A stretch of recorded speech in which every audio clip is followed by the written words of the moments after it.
Hi everyone, welcome to my YouTube channel. So a little bit about me, my name's Amber Vine, I'm 29 years old and I'm a first time mum. My baby girl is now 7 weeks old and her name is Poppy. She is a rainbow baby, so I know most people who have been through that sort of experience, they're the ones who know what a rainbow baby is and how much more precious they are. So the reason I'm starting my YouTube channel is mostly because I found YouTube a complete asset in my labour, my pregnancy, and now as a first time mum. If I'm not sure of anything, I go straight on YouTube and there's normally somebody else who's had that sort of experience or knows what to do, and I think YouTube is the perfect tool these days. So I'm going to be covering a lot of things. So I'm going to brief you in this video about how my pregnancy went, and then I'm going to make little mini videos on things that I experienced, such as pelvic girdle pain and what I learned to manage those and what helped me. I'm going to tell my birth story, not to try and scare people, but just so that people can be more prepared. And then other little videos like we're going on holiday, and I know I'm going to be watching YouTube videos to find out what sort of things I need to pack so I don't forget anything. And these are all sorts of things that I would use YouTube for. So, and I never just watch one video, so I'm going to make some of my own and I hope you all enjoy watching them. So I'll start by telling you a bit more about my pregnancy. Obviously everyone's experience is completely different and nobody's pregnancy is going to be the same. So even if I get pregnant again, then my next pregnancy might not be the same whatsoever. But first of all, I was very lucky. So I can't complain much about my pregnancy. So it started off as you do. I was pregnant for 5 weeks before I found out it was a missed period, and then I was like, oh, and we had been trying. So we tried for about 3 months and I was always tracking my ovulation and then seeing like the best days leading up to when you're due on your period to do a pregnancy test. And when it came back positive, I was so over the moon. I did little mini videos of telling all our friends and family, which was lovely because everybody's reaction is obviously each to their own, and a lot of them were incredible, so they knew how much the pregnancy meant to us, so everyone was really happy. I might even put these into a little compilation as well because the memories are just lovely.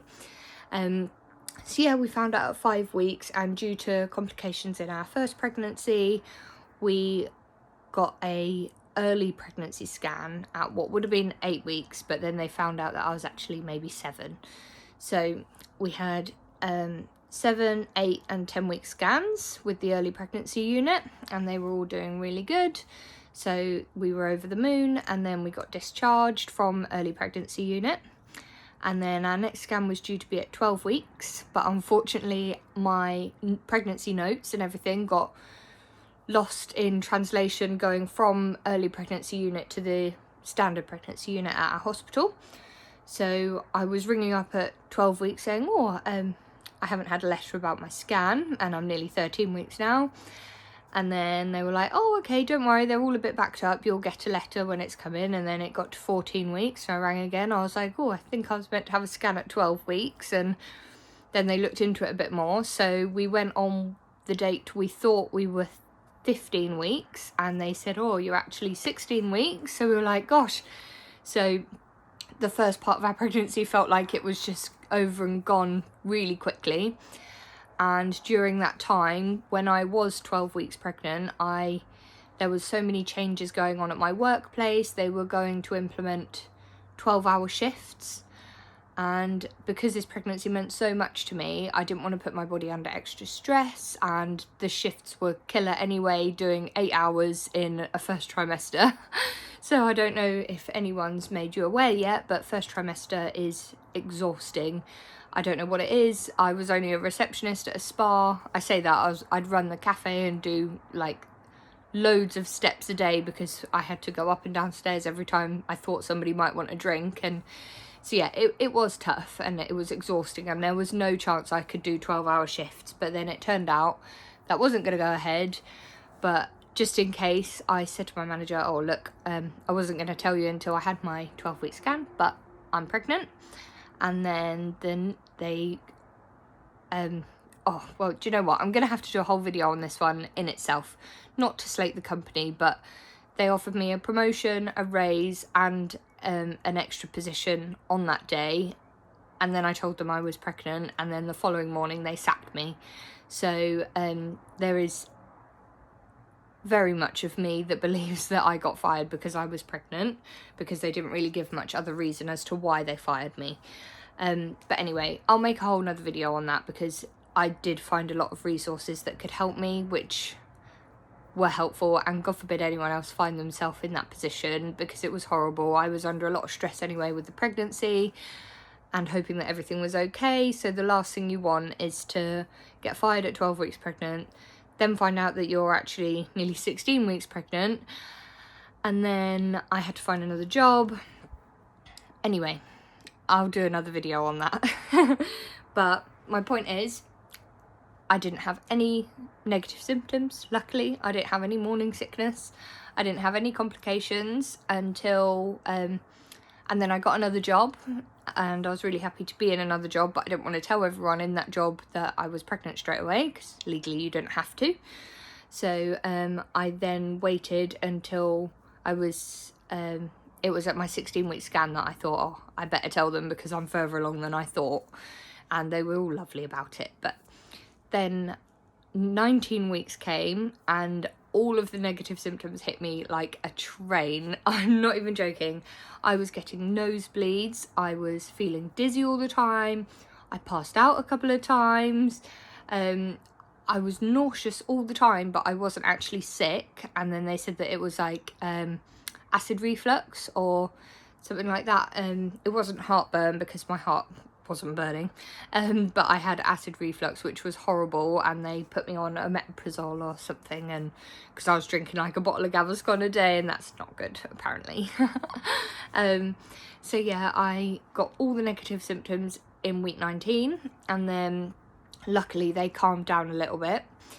But then by week 26, I had 1 week of bad symptoms, and then week 26, it was coming up to, it was like we'd gone through Christmas. I was working in retail in New Look, which is a lovely place to work, and they were so lovely the whole time that I was pregnant and everything. And I struggled through Black Friday.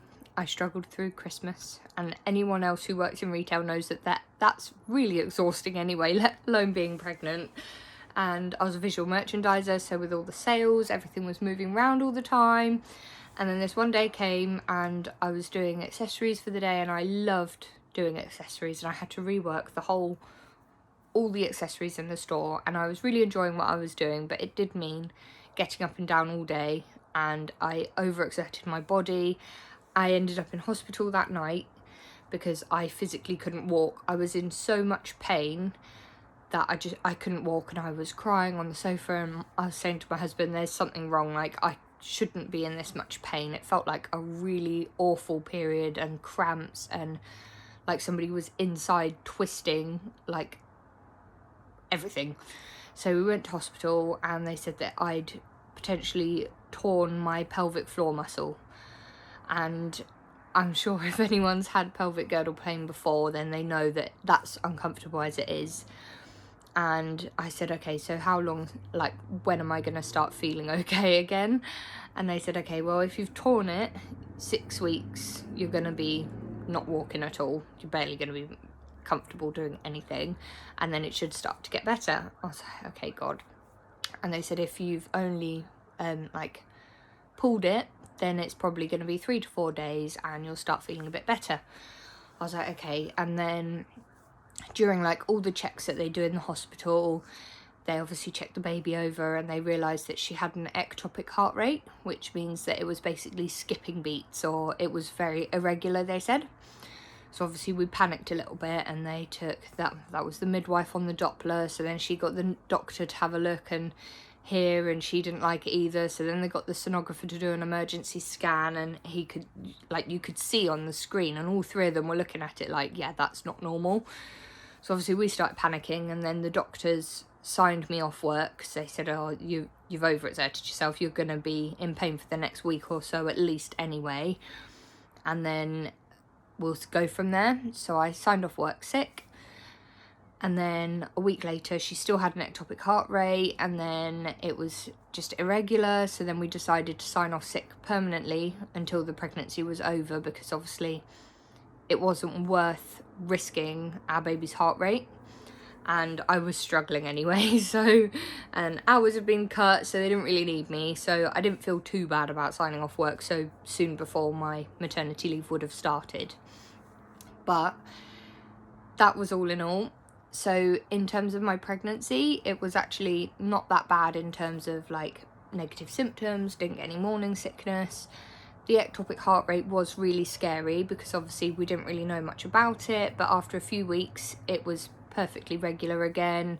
I just needed to keep well rested, and the only time that they ever thought that it might have been a bit sporadical on the scans was if I'd had a really busy day, like doing stuff over the weekend or whatever. So I just made sure that I relaxed, and that was lovely. My husband was doing most things around the house, and I just concentrated on cooking our baby girl, and I feel like I did a good job. And it was only towards the end of the pregnancy that they thought that she might be a bit small, so they started sending us for like weekly scans and everything. And every week it was like somewhere different, like sometimes we were in the x-ray department, sometimes we were in the maternity department, and we just never really knew what was going on, because one department would always say that she was a bit too small, and then the other department would always say that she was quite average for her gestational like cycle and stuff. So we were like, oh, okay, so never really knew. And then they also thought that I might have preeclampsia. So at week 36, they said, oh, we might need to induce you today. So obviously we were really scared because I was not prepared at all. I didn't expect them to say that. And then she did some blood tests and she did some other tests, and then she said, okay, no, I think you'll be okay to go till next week, because obviously 37 weeks is when they consider you full term. So you're not 40 weeks yet, but your baby is perfectly cooked enough for it to be delivered safely, like all their organs have developed and everything. So we were preparing ourselves for the following week and to be induced. We got an induction date, we got time. My husband is self-employed and he made sure that he cancelled all the work and pushed them back. And then I did loads of research on inductions, because obviously it was new to me. It wasn't what I was expecting to happen. So I watched more YouTube videos on being induced, and I was a little bit wary because obviously induction labour, it can take longer. It can be more painful because you're forcing your body to do something it's not really ready to do. But some inductions are absolutely perfect and they go really well and not too long. So on the day of induction, we went to the hospital, bags packed, ready to go, and they did more tests and checks, and they did my blood work, and they said, oh, we were in there for 10 hours, and they said, we don't need to induce you today. They seemed to think that from the scan they did that day, she wasn't small anymore. My placenta was still giving her the nutrients that she needed for her to keep growing properly. So they cancelled the induction, and we spent 10 hours in hospital to go home. And I can't explain the feeling, because we were really like deflated. So although I was glad that she was going to be able to keep cooking and potentially go full term, I was really like just sad, because I thought the next time that I was coming home was going to be with our baby girl, and it wasn't, and we were sent home empty-handed. And yeah, it was real adjustment period for the next couple of days. And then my husband was like, oh, maybe I should bring those jobs back forward.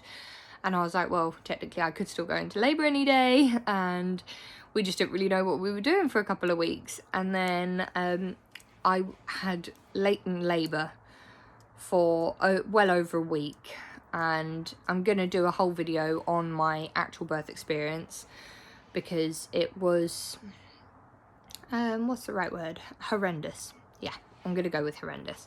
And latent labour isn't fun, but every evening for about 30 to 45 minutes I'd get contractions, and obviously the first few nights I'd think, oh, this is it, like I'm going into labour, and then they'd go again completely, and I'd be like, okay, well, that wasn't too bad. And then it was only getting bad when it had been going on for so long. But yeah, so I'm gonna do a whole video on my actual birth experience because I don't want to go too much into it now, because it's a whole story, and one of which I'm sure lots of people can relate to, because I can't be the only one who's had that sort of labour, and if I am, then I must be really unlucky. My labour had put me off having any more, and you know what, it was fine after I had the epidural. If they would just give everyone the epidural when labour started, I think we'd be very overpopulated, you know, because I'd just keep having kids. But yeah, so that is a little bit about my pre-birth experience, and I'm going to give you a full video on my actual birth experience and some little mini videos on all the other things that I've touched on. But for this video, I just wanted to introduce myself, tell you a little bit about my pregnancy and the kind of videos that I'm going to be making, and I really look forward to hopefully giving you some really good tips and tricks on things that helped me personally, and hopefully they'll be able to help you too.